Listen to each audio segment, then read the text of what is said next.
et tu dois répondre à cet appel.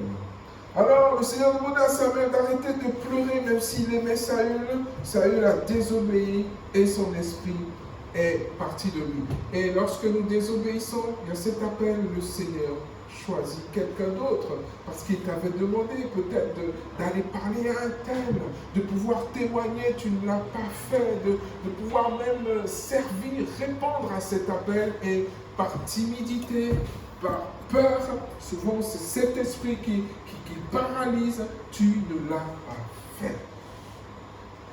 Donc le Seigneur s'est retiré de Saül et dit à son prophète, mais écoute, on va choisir quelqu'un d'autre. J'ai vu quelqu'un d'autre, ok, j'ai vu dans sa famille, alors tu iras voir Isaïe. Et parmi ses fils, il y a le roi que je veux, ok.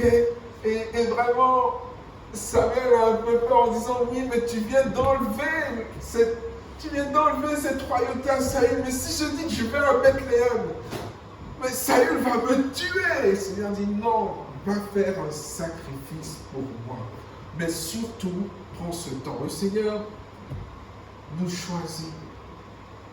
Et chaque fois, je suis très ému en disant, Seigneur, oui, moi, tu m'as choisi. Parmi des milliards, c'est moi, tu m'as choisi. Et je dis, Seigneur, quel privilège. Et le Seigneur ne se laisse pas impressionner par ta grandeur, par tes exploits, par ton intelligence. Non, non.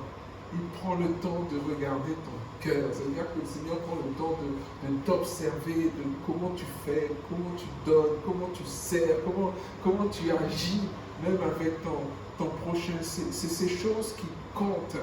Et nous avons besoin de ne pas agir comme ça, mais dire, Seigneur, je veux te servir sincèrement et je ne le fais pas pour que les autres puissent m'aimer, puissent m'admirer. Non, Seigneur, c'est toi que je veux suivre. Seigneur, aide-moi. Et le Seigneur prend ce temps. Et Isaïe ou Jessé, parce qu'on peut confondre avec le prophète Isaïe, et le Seigneur prend le temps, et Isaïe prend ce temps de présenter ses enfants, il présente ses champions, et il prend le temps, il présente Eliab, grand, costaud, fort. Non, c'est pas lui, et il continue, il va voir, il présente Aminadab. Et tu imagines le père qui doit être fier, qui dit, mais vas-y, ok, vas-y, le futur roi est dans ma maison, vas-y. Et le deuxième qui arrive, Aminadab, tout bon, qui dit, ah, c'est lui le roi de Dieu. Et le Seigneur regarde au travers de son prophète, dit, pas lui, non, trop de choses, c'est pas ce que je cherche. Je regarde pas ça. Et sur les 7, on croit qu'il n'y a que 7, il présente encore Shama. Ok? Shama, il dit non, Shama, je l'ai chouchouté, c'est lui le futur roi d'Israël. Et là, le Seigneur dit non, pas lui. Alors il présente le 4e, le 5e, le 6e, le 7e. J'imagine que Isaïe est peut-être par terre. Et il dit, mais qu'est-ce qui se passe? Moi, je les ai préparés, je les ai chouchoutés, ils ont poussé, ouais. Et au 7e encore, le Seigneur dit non, c'est pas lui. Et là, Samuel demande, mais Isaïe, j'ai vu tous tes enfants. Et là, Isaïe forçait de dire, ouais, mais il y a un autre là, il y a un petit là qui est en train de s'occuper de brebis. Ouais, il est là. Et là, Samuel dit non, il faut que je le voie. Parce que le Seigneur a dit, il est parmi tes enfants. Et là, David arrive. Et j'ai pris le temps de regarder les 3 premiers fils. On a eu Eliab, quand tu cherches, Eliab veut dire Dieu est Père. Et quand tu cherches Abinadab qui dit père de générosité, et quand tu regardes Shama, c'est désolation, c'est étonnement. Ok? Non. Et j'ai cherché David. Est-ce que quelqu'un sait ce que David veut dire en hébreu?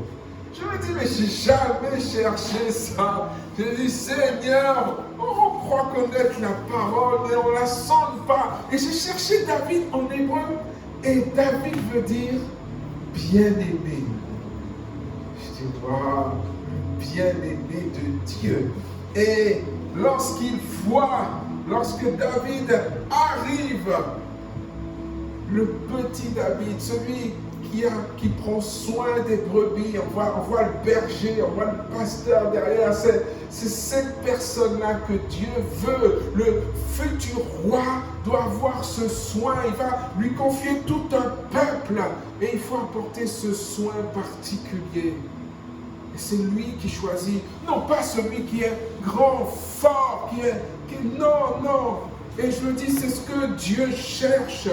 Chaque jour parmi nous, un petit David, pas quelqu'un d'orgueilleux, non, quelqu'un de simple, quelqu'un qui a envie de servir, quelqu'un qui aime son prochain. Et David a pris ce temps en prenant soin des brebis. Il ne pouvait pas savoir cette destinée, mais il l'a fait. Et c'est la même chose que le Seigneur cherche dans chacun d'entre nous. Pas la puissance, pas non, mais ce cœur de berger.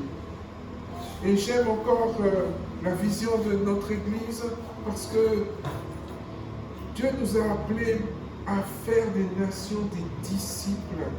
Et Dieu voudrait que tu puisses prendre soin d'au moins une seule personne, que tu apportes ce soin de brebis, ce soin de berger, que tu puisses te lever, que tu ne restes plus assis là où tu es, que tu puisses ouvrir ta maison, créer ta cellule pour prendre soin au moins d'une personne, parce que Dieu a une grande destinée pour toi. Et que vraiment ce soir, tu es venu pour entendre ces choses-là. Et même si des fois tu te dis, ah non, je me sens faible, non, je me sens pas, et tu entends des appels qui disent, mais on a besoin de personnes ici, et pourtant non, tu dis, je peux pas, je parle mal, je bégaye, non, je n'ai pas envie, je suis timide, non. Le Seigneur cherche ce cœur simple, ce cœur obéissant.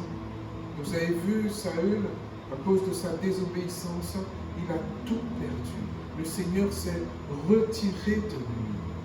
Et vraiment ce soir, que tu puisses prendre ce temps, que tu puisses réfléchir. Et même ce soir, te dire, mais le Seigneur m'a appelé tellement de fois et je n'ai pas répondu à l'appel. Le Seigneur m'a demandé de faire certaines choses bien précises et je ne l'ai pas fait. Et ce soir, pouvoir prendre ce temps et demander pardon. Ce soir, pouvoir prendre ce temps et revoir tous ces appels du Seigneur dont tu n'as pas répondu. Le Seigneur veut te oindre d'une manière spéciale, te dire, je suis avec toi, sois mon ambassadeur, sois ce David des temps modernes et n'aie plus peur. Surtout, n'aie plus peur. N'aie plus peur. N'aie plus peur.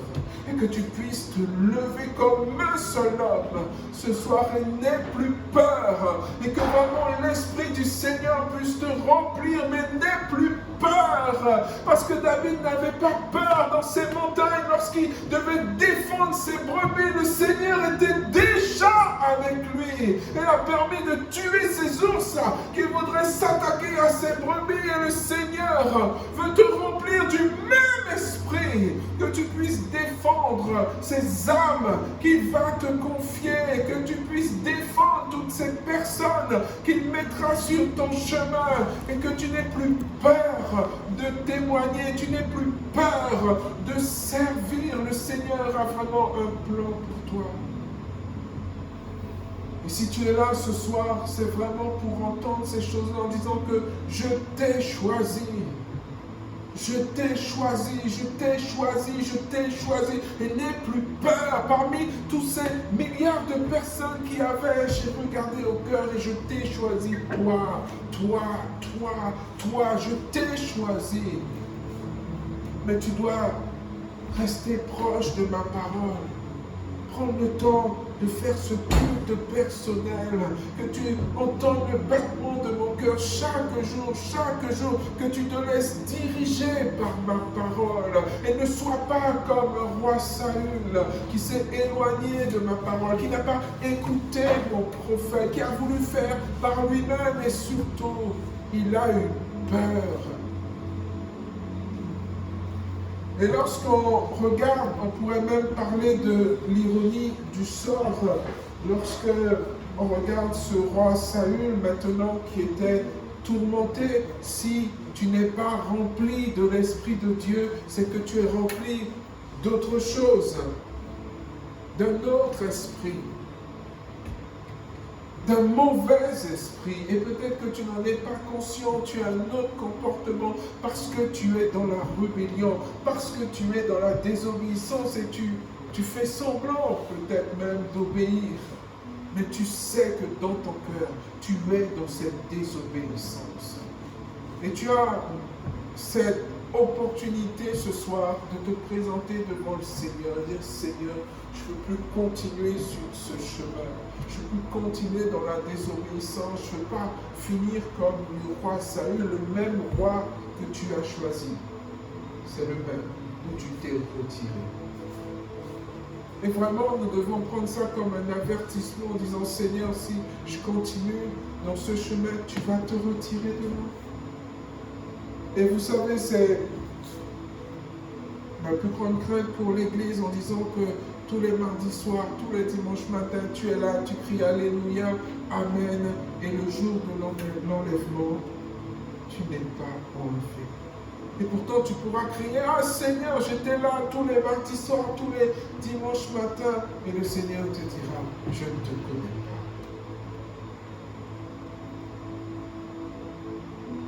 Ça, je me dis, Seigneur, pour moi qui suis pasteur, qui ai cette responsabilité, c'est une lourde responsabilité parce que, Seigneur, je me dis, je ne voudrais pas perdre toutes les âmes que tu m'as confiées.